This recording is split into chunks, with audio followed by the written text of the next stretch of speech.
Welcome to another deep dive. Today we're going to be stepping into a world that no longer exists. At least not in the way it once did. Yeah, exactly. The Banland Minecraft server. Oh, very interesting. We've got I've heard of this one. a fan-created wiki and a retrospective article as our guides Okay. for this digital archaeological dig. So Yeah. like we're piecing together a lost civilization. Yeah, it really is. What's interesting about Banland is that it was an anarchy server. Right. Think 2B2 against style. Okay. So imagine a world where survival is the name of the game and every login is a gamble. Right. So let's start with the mastermind behind this digital Wild West. Okay. The wiki tells us the server admin was Was it WID Wait. and his catchphrase. Okay. No Pepsi, no service. I love it. It definitely sets the tone. Yeah. But it also highlights the power admins wield in these online communities. They're not just tech support, they're the architects of culture. So I'm curious, was WID a hands-off kind of admin just letting the chaos unfold, or did he actively shape the server? He was definitely hands-on, known for squashing bugs quickly, Oh, wow. which must have been a challenge in such a volatile environment. But even with the best intentions, sometimes admin actions have ripple effects. You're talking about the spawn radius incident, right? Yes, The wiki mentions it caused quite a stir. it did. You see, a bug caused all players to spawn at the same spot, making them sitting ducks for anyone looking for easy kills. Oh, no. Wid fixed the bug, but his solution was to drastically increase the spawn radius. So instead of fixing the spawn trap issue, he just scattered the players further apart. Exactly. But that ruffled some feathers. Absolutely. Players who had been working to control spawns within that original smaller area were not happy. It raises some interesting questions about how much power admins should have in shaping these digital worlds. It's a delicate balance between maintaining order and letting players forge their own destiny. It's a good reminder that these online communities are more than just games. They're social ecosystems with their own power dynamics. Speaking of power dynamics, let's talk about a player who became almost legendary on Banland. Okay? Supreme Tech. Supreme Tech is a fascinating case study. Yeah. Here's a guy who rises to the top in a world of chaos by defeating Alpha Sheeter, Oh, wow. the server's most notorious PV power, and then uses his influence to encourage peace and cooperation. So he's not just a skilled player, but a leader. Exactly. It's almost poetic, finding order in the heart of anarchy. It is. Did he rule with an iron fist? More like he led by example. He was a key figure in major projects like building those massive lava walls to protect Spawn. Wow. And then there's the rumor about his secret dupe. Intriguing. The wiki mentions this, but doesn't go into much detail. Right. What's the story there? It's whispered that Supreme Tech had a way of duplicating items. Not for personal gain, though. Okay. The story suggests he used it to help other players, supplying them with resources and gear. Oh, so a benevolent leader with a secret stash of digital riches. Right. It sounds like something out of a myth. It's a great example of how legends are born in these online worlds. Fact and fiction blend together, and the stories themselves become part of the server's history. Speaking of history, let's move on to the factions that rose and fell on Banland. Okay. The wiki mentions quite a few, like New Athens, UXTA, and the infamous Ball Force. What were these factions like? They were like mini societies within the server, each with its own culture, goals, and internal struggles. Right? It's amazing how, even in a virtual world, humans instinctively form these groups. Right. It's like those classic sociology experiments, but with diamond swords and creeper explosions. Yes. So let's unpack some of these groups. New Athens, for instance, sounds like they were a major power player. They were a multi-server group, Really? meaning they had a presence on other Minecraft servers as well. That suggests a high level of organization and coordination. Okay, then there's NXT. The wiki mentions a slavery incident, which raises some interesting questions about ethical boundaries even in a game like this. Definitely. It appears newer NXT members were coerced into mining resources for more senior players. Oh, wow. It makes you wonder how far those lines blur when you're immersed in a digital world with its own rules and consequences. Then you've got the Ball Force, which the wiki paints as a bit of an antagonist known for griefing, Right. basically destroying other players' hard work. They definitely had a reputation for causing chaos. The wiki mentions them griefing a massive base known as the Imperial Citadel. It shows that even in anarchy, actions have consequences, and reputations matter. It sounds like Banland was constantly teetering on the edge of chaos alliances, shifting conflicts erupting. It must have been a wild ride for the players. It was, and it's about to get even wilder when we talk about the Dupe Era. Oh, Imagine a sudden influx of infinite resources. okay. It completely upended the balance of power on the server. Okay, you've got my attention. Let's dive into that next. The Dupe Era is fascinating because it throws a wrench into the usual survival mechanics. Players discovered exploits that allowed them to duplicate items, essentially creating infinite resources. So it's like suddenly everyone has access to a cheat code? I bet that changed everything. It did. Imagine the impact on the server's economy. Suddenly, diamonds are commonplace, enchanted gear is everywhere. It's like an economic earthquake. Did everyone have access to these dupes, or was it just a select few? The wiki mentions the Christmas Eve dupe, where New Athens and Balforce, two of the most powerful factions, got their hands on a massive amount of duped items. Oh, so that explains how they became so dominant. But what about the players who didn't have access to the dupe? They must have felt like they were playing a different game. It created a huge divide. Those with access to the dupe became almost untouchable, building massive bases and hoarding resources. It's a reminder that even in a game designed for anarchy, imbalances of power can still emerge. It makes you wonder about the psychology of it all. Did players who benefited from the dupe feel guilty? Did it create a sense of paranoia knowing they were constantly being targeted by those who didn't have the same advantages? It's hard to say for sure, but it definitely must have impacted the social dynamics of the server. And eventually, the admins had to intervene. They nerfed the older duped items, trying to restore some semblance of balance. So imagine the uproar.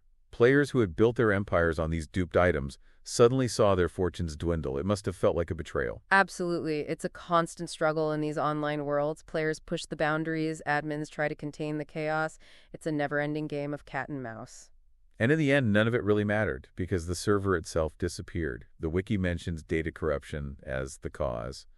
What a way to go. It really is a poignant reminder of how fragile these digital worlds can be. All those stories, all that effort gone in an instant. It's like a library burning down, except instead of books, it's memories and experiences. The wiki has a section on notable locations, and reading through it is bittersweet places like 8-Bit Miner's Castle and the Imperial Citadel, these once thriving hubs now just ghosts in the digital ether. It's like those real-world ghost towns, remnants of a bygone era. You can almost feel the echoes of the players who inhabited them. There's a certain beauty in that. I think the impermanence of it all, it makes you appreciate the present moment even more. It does, and it makes you wonder what stories Banland would tell if it could speak. What if we could travel back in time and experience it firsthand? The wiki mentions different eras, early days, rise, peace, Dupe Era, and future. It's like a condensed history of civilization, all within a Minecraft server. Let's take that journey, shall we? Imagine logging in during the early days. You spawn into a world with limited resources, constant threat of PvP, and no one to trust. Sounds intense. What was the survival strategy back then? The wiki suggests it was all about avoiding the most active players, laying low, and gathering what you could before becoming someone else's loot. The average lifespan of a player during that era was incredibly short. Then comes the rise, as the wiki calls it. More players join, groups start to form. It's like the early stages of societal development. Exactly. Strength in numbers becomes essential. Alliances are forged, but they're often fragile. It's a period of cautious exploration and constant adaptation. And then surprisingly, we have the peace era. Anarchy takes a break. It's not that conflict disappears entirely, but there's a shift towards cooperation. The wiki mentions the meeting of spawn-based treaty force. Imagine that players coming together to establish some ground rules, especially around spawn protection. So even in anarchy, there's a recognition that some level of order is necessary for survival. It's like a social contract emerging organically.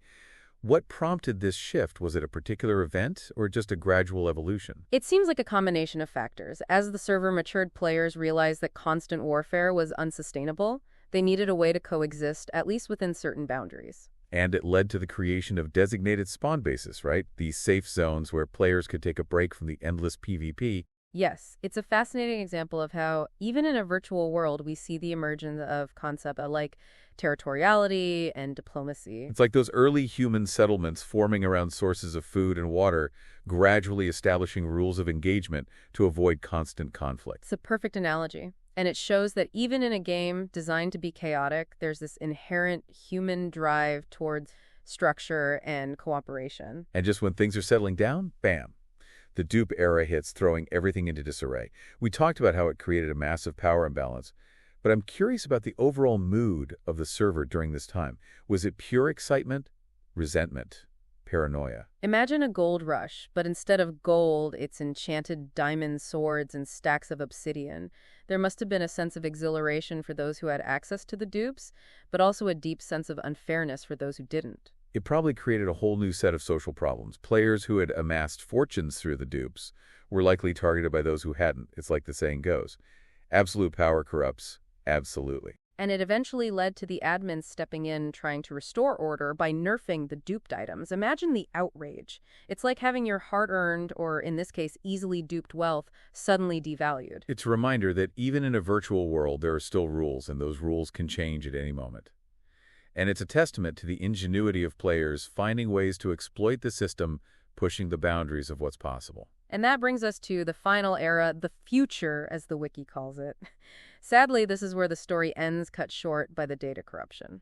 But even in this final chapter, there are hints of how the server was evolving. The wiki mentions that the last true spawn base was abandoned. What does that tell us? It suggests a shift in the server's dynamics. Players were becoming more self-sufficient, less reliant on those communal safe zones.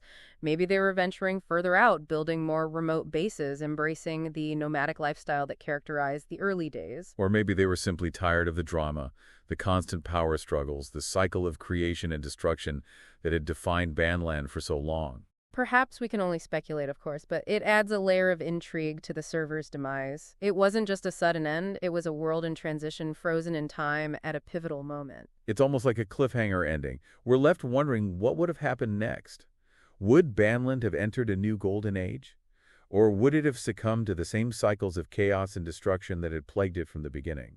And that's the beauty of it, isn't it? We're left to imagine the possibilities, to ponder the what-ifs Banland might be gone, but its story continues to unfold in our minds. It really does make you think, about the impact these online worlds have on us even after they're gone. Right. It's like losing a piece of your past. It's true, and it highlights the fact that these digital spaces are more than just pixels and code. They're repositories of memories, relationships, and shared experiences. It's making me think back to that question we posed earlier. What if Banland could be revived? Yeah.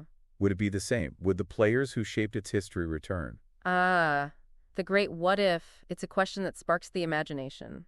Would the old rivalries reignite, or would it be a chance for a fresh start? Right. Imagine the veterans logging back in, facing a new generation of players who never knew the glory days. It'd be like a time capsule opening, but also a brand new world unfolding. Would they try to rebuild what was lost or embrace the change? Right. It almost feels like a social experiment. Yeah. Observing how a community adapts to a resurrection. We've explored Banland's history, the rise and fall of factions, the impact of players like Supreme Tech. Yeah. Do you think its culture was tied to its time, or is there something fundamental about it that would reemerge? That's a tough one. I'm leaning towards a mix of both. The specific dynamics, the inside jokes, those are probably lost to time. Right. But that core element of anarchy, the drive to create and destroy that, might be a constant, it's human nature played out in a digital sandbox. Well said, and that's what makes this deep dive so fascinating. Banland might be gone, but it gives us a glimpse into those fundamental human drives to build, to compete, to connect, even in the most chaotic of environments. Yeah. It's a story that resonates far beyond the pixels of a Minecraft server. Absolutely. And, speaking of those fundamental drives, I can't help but think about the map art scattered across Banland. Oh, yeah. The wiki mentions some interesting ones, Sus Brew, Daddy Putin. It's a snapshot of the server's culture. Wow. A blend of humor, memes, and maybe even a bit of social commentary. It's like ancient cave paintings, but for the digital age. Totally. They tell us something about the people who created them, their sense of humor, their values, their anxieties. And it makes you wonder, what would the map art of a revived Banland look like? Would it reflect the same themes, or would it be something entirely different? It's a question worth pondering. Would the art be more nostalgic, harking back to the server's past? Or would it reflect the concerns and obsessions of a new generation of players? It'd be fascinating to see how that creative impulse manifests itself. Would players try to recreate the iconic map art of the past, or would they forge their own visual language? And what about the stories that would emerge from a revived Banland?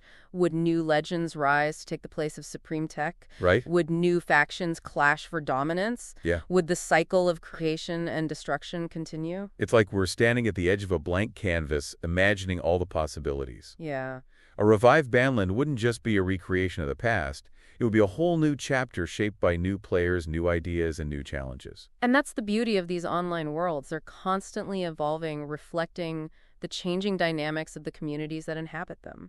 Even in their absence, they continue to spark our imaginations and make us think about the complex ways we interact with each other in these digital spaces. Well said. And on that note, I think it's time to wrap up our deep dive into Banland. We've explored its history, its culture, its triumphs and tragedies. We've pondered its demise and imagined its potential resurrection.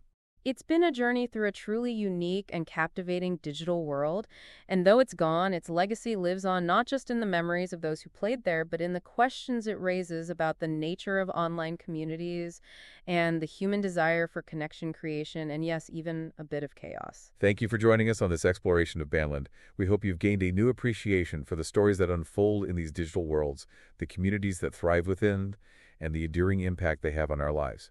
And who knows, maybe somewhere out there on a forgotten hard drive or a dusty server, a fragment of Banland still exists waiting to be rediscovered. Indeed. And perhaps in exploring the digital ruins of the past, we can gain a better understanding of the online worlds we inhabit today and the ones we'll create tomorrow.